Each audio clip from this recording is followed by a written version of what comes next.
नमस्कार, जय हिंद दोस्तों। स्वागत है आपका अपने YouTube channel important MCQ by Sandeep में।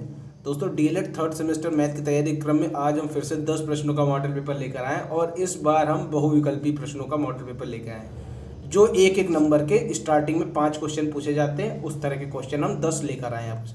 ये प्रैक्टिस सेट नंबर 19 है। इससे पहले 18 प्रैक्टिस सेट अपलोड किए जा चुके हैं। अगर आपने नहीं देखे तो नीचे डिस्क्रिप्शन में लिंक मिल जाएगा, आप उन सभी प्रैक्टिस सेट को जरूर देख लीजिए ताकि आपके 25 में 25 नंबर जरूर आए। तो चलिए शुरू करते हैं आज का वीडियो। पहला क्वेश्चन आपके सामने है, लेकिन उससे पहले हम आपसे एक क्वेश्चन पूछ लेते हैं। ये आपको बताना है कि अर्धवृत्त पर बना कोण कितने डिग्री का होता है। अर्धवृत्त पर बना कोण कितने डिग्री का होता है, नीचे कमेंट में इसका उत्तर बताइए। अर्धवृत्त पर बना कोण कितने डिग्री का होता है, अगर आपको आता है तो नीचे कमेंट में जरूर बताइए।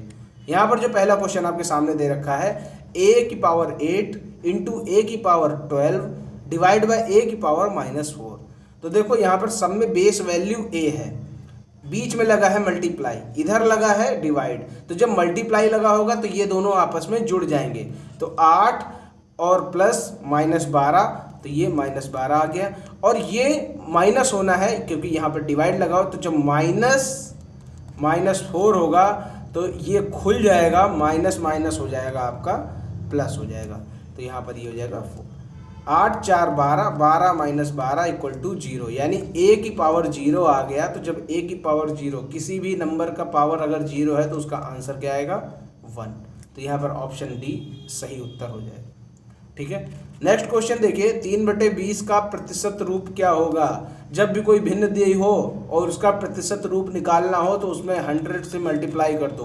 20 पंचे 100, 5 तियाँ 15। ऑप्शन नंबर डी इसका सही उत्तर हो जाएगा। 15% इसका आंसर आ जाएगा। ठीक है, जब कभी आपको प्रतिशत दे रखा हो तो वहां पर 100 से डिवाइड कर दो। मान चलो ये 15% है, अब 15% को हमें भिन्न में लिखना है तो 15/100 कर दो, यानी 100 से भाग दे दो, आपका आंसर आ जाएगा 5 तियाँ 15 और 20, 3/20 आपका आ जाएगा। और यही यहाँ पर दिया होता 3/20।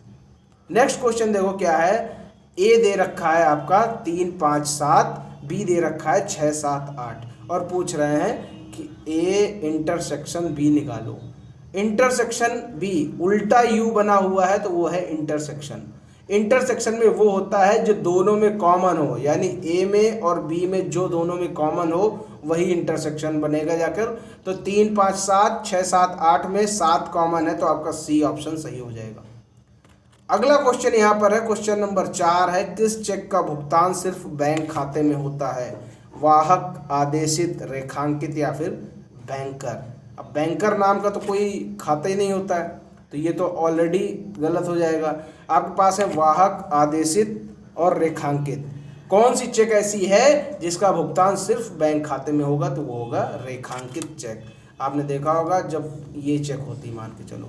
ठीक है, रेखांकित चेक में यहाँ पर कोने पर बाईं तरफ कोने पे 2 छोटी सी लाइन खिंची होती हैं। इसका मतलब है कि यहाँ पर ये रेखांकित कर दिया गया है। रेखांकित चेक का भुगतान सिर्फ बैंक खाते में होता है, वो कैश नहीं हो सकता। नेक्स्ट क्वेश्चन देखो क्या है। 18x y 3, इसमें x और y का गुणनफल क्या होगा। तो आपको मालूम है कि मध्य पदों का गुणनफल बराबर बाह्य पदों का गुणनफल। तो x और y का जो गुणा होगा ये किसके बराबर होगा, 18 तियाँ 54। यही क्वेश्चन पूछ रहा है, x और y का गुणनफल, ये रहा x और ये रहा y, इसका गुणनफल कितना होगा, 54। ऑप्शन नंबर सी सही हो जाएगा। नेक्स्ट क्वेश्चन है यहाँ पर क्वेश्चन नंबर 6। -6/4 की पावर -2 इंटू 3/2। अब यहाँ पर देखो, यहाँ पर 6/4 है, यहाँ पर 3/2 है। तो हम क्या करें, इन दोनों को अगर हम एक नंबर में कन्वर्ट कर लें तो ज़्यादा आसान हो जाएगा। जैसे ये है 6/4, 2 तियाँ 6 और 2 दूना 4, तो ये हो जाएगा 3/2 माइनस का और -2 इंटू 3/2 और 5 पावर में है। ठीक है, तो इसको सॉल्व कर लेंगे। कैसे सॉल्व करेंगे, 3/2 -2 इंटू 3/2 पावर 5। यहाँ पर ये माइनस लगा हुआ है। अब यहाँ पर माइनस लगा हुआ है, ऊपर जो आपकी पावर है वो सम है, तो इस माइनस का कोई फर्क नहीं पड़ेगा। तो अगर हम इसको 3/2 केवल माइनस हटा भी दे तब भी पूरे क्वेश्चन पे कोई फर्क नहीं पड़ने वाला।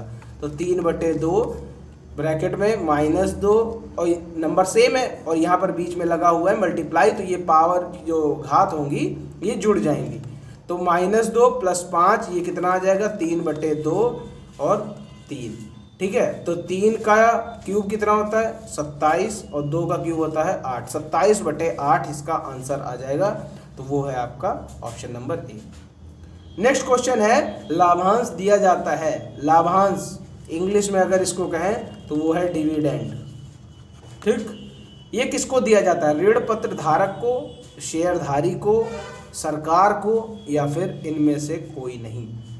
तो ऋण पत्र धारक को दिया जाता है ऋण का ब्याज।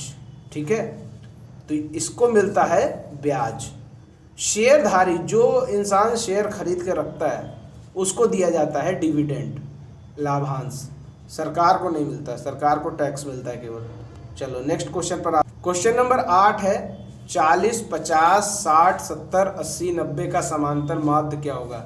यहाँ पर आप देख रहे हैं सब में डिफरेंस बराबर है, सब में 10-10 का डिफरेंस है। ठीक है, कितने का डिफरेंस है? 10-10 का डिफरेंस है।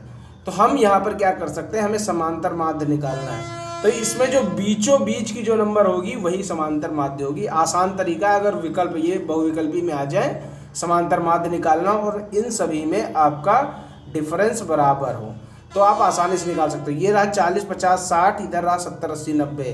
तो यहाँ पर बीचों बीच में तो कोई नंबर मिल नहीं रहा है, तो जो बीच के 2 नंबर होंगे उनको पकड़ लो। 2 इधर छोड़ दिए, 2 इधर छोड़ दिए, ये बचा 60 और 70। अब 60 और 70 का बीचों बीच का नंबर कौन सा होगा? किसी भी नंबर का बीचों बीच का नंबर निकालना है तो बटे 2 कर दो। 60 और 70 ये 65 और यही आपका 65 आंसर होगा। चाहे तो इसको आप बेसिक तरीके से कर लो, 40, 50, 60, 70, 80, 90 इन सभी को जोड़ दो। ठीक है, और समांतर माध्य निकालने के लिए क्या करना पड़ता है? इनको नंबर को गिन लो, 1, 2, 3, 4, 5, 6। तो 6 से डिवाइड भी करना होगा। जब 40, 50, 60, 70, 80, 90 इनको जोड़ोगे तो आएगा 390 और बटे 6 करोगे तो आपका आंसर 65 ही आएगा। तो ऑप्शन नंबर सी इसका सही उत्तर हो जाएगा। और वैसे भी हमने आपको बता दिया आसान तरीके से कि क्या करना है। 2 इधर छोड़ दिए, 2 इधर छोड़ दिए, तो ये 2 बीच के बचे, बीच वालों को पकड़ो। अब यहाँ पर अगर ये विषम संख्या होती 1, 2, 3, 4, 5, 6, ये 6 है यानी ये तो सम संख्या है। अगर यहाँ पर सम की जगह विषम होता, 7 नंबर्स यहाँ पर लिखे होते तो वहाँ पर आसानी से बीचों बीच का मिल जाता। लेकिन यहाँ पर सम नंबर्स हैं तो यहाँ पर आसानी से बीचों बीच का नहीं मिलेगा, तो आपको यहाँ पर 2 नंबर बीचों बीच के मिलेंगे। अब इन 2 नंबरों का बीचों बीच का कौन सा होगा? 60 और 70 के बीचों बीच में कौन सी संख्या आती है? 65। तो 65 आपका समांतर माध्य हो गया। नेक्स्ट क्वेश्चन पे आते हैं। log 13 169 का मान क्या होगा? मान के चलो कि हम इसका मान लेते हैं x मान लेते हैं। ठीक, अब इसको घातांकी रूप में कैसे लिखेंगे? 13 ये जो बेस वैल्यू ये मेन वैल्यू बन जाती है और जो इधर है वो पावर में लग जाता है और ये मेन वैल्यू बराबर के उस तरफ चली जाती है। तो यहाँ पर कितने 13 की कितनी पावर कर दें 169 आ जाए? 13 की पावर 2 कर दे तो 169, तो x की वैल्यू कितनी आ गई? 2 आ गई। ठीक है, अब यहाँ पर जब बहुविकल्पी वाला है तो आप सीधा सीधा कर सकते हैं। ये 13 है और ये 169 है। 13 की कितनी पावर लगाएं कि 169 आ जाए? तो 13 की 2 पावर लगाएंगे 169। ऑप्शन नंबर ए इसका सही उत्तर हो जाएगा। नेक्स्ट क्वेश्चन देखो, 3/5 से बड़ी भिन्न कौन सी है इन चारों में से? ये आपको बताना है। तो नीचे देखो जो ऑप्शन आपके दे रखे हैं इन सभी में हर में 5 का गुणक ही बना है। देखो यहाँ पर भी 5 है और इन सभी ऑप्शन में भी 5 के गुणक के हैं। तो अगर हम इससे कंपेयर करना चाहें तो इनमें 2 से मल्टीप्लाई कर दें। 3 दूना 6 और 5 दूना 10। तो क्या ये बड़ा है कि ये बड़ा है? ये बड़ा है। तो ये तो गलत हो गया क्योंकि बड़ी भिन्न पूछ रहा है। 9/15 को देख लो, तो 9/15 को करने के लिए नीचे 3 से गुणा करना पड़ेगा। जब नीचे करोगे तो ऊपर भी करो। तो 3 तिया 9, 5 तिया 15, ये तो बराबर निकल गई। हमें बड़ी चाहिए तो ये भी गलत हो गया। अब यहाँ पर सी ऑप्शन देख लो, 3 दूना 6, 5 दूना 10, 6/10, ये भी इसके बराबर है। तो सी ऑप्शन भी गलत हो गया। तो यानी डी सही होगा, सीधी सी बात है। ऑप्शन नंबर डी इसका सही उत्तर हो जाएगा। तो इस तरह आपने ये सारे 10 क्वेश्चन आसान से देख लिए कि किस तरह। अगर कोई समस्या हो इन क्वेश्चन में तो नीचे कमेंट में हमें ज़रूर बताएं। और शुरू में जो क्वेश्चन हमने पूछा था कि अर्धवृत्त पर बना कोण कितने डिग्री का होता है, नीचे कमेंट में जरूर बताएं। ठीक है, अर्धवृत्त पर बना कोण, ये रहा वृत्त और ये रहा इसके सेंटर से होकर जो लाइन जाएगी, यानी जो आपकी व्यास होगी, इससे जो कोण बनेगा वो कितने का होगा, नीचे कमेंट में बताओ। ये वाला कोण आपको बताना है। उम्मीद करता हूँ सारे क्वेश्चन अच्छे से समझ में आ गए होंगे। किसी क्वेश्चन में डाउट है तो नीचे कमेंट बताएं। कोई विशेष वीडियो की डिमांड करना चाहते हैं तो नीचे आप कमेंट में बता सकते हैं। वीडियो पसंद आए तो वीडियो को लाइक करें, शेयर करें। चैनल को सब्सक्राइब नहीं किया तो चैनल को सब्सक्राइब करके घंटे के निशान जरूर दबाएं। मिलते हैं अगले वीडियो में, तब तक के लिए जय हिंद, जय भारत।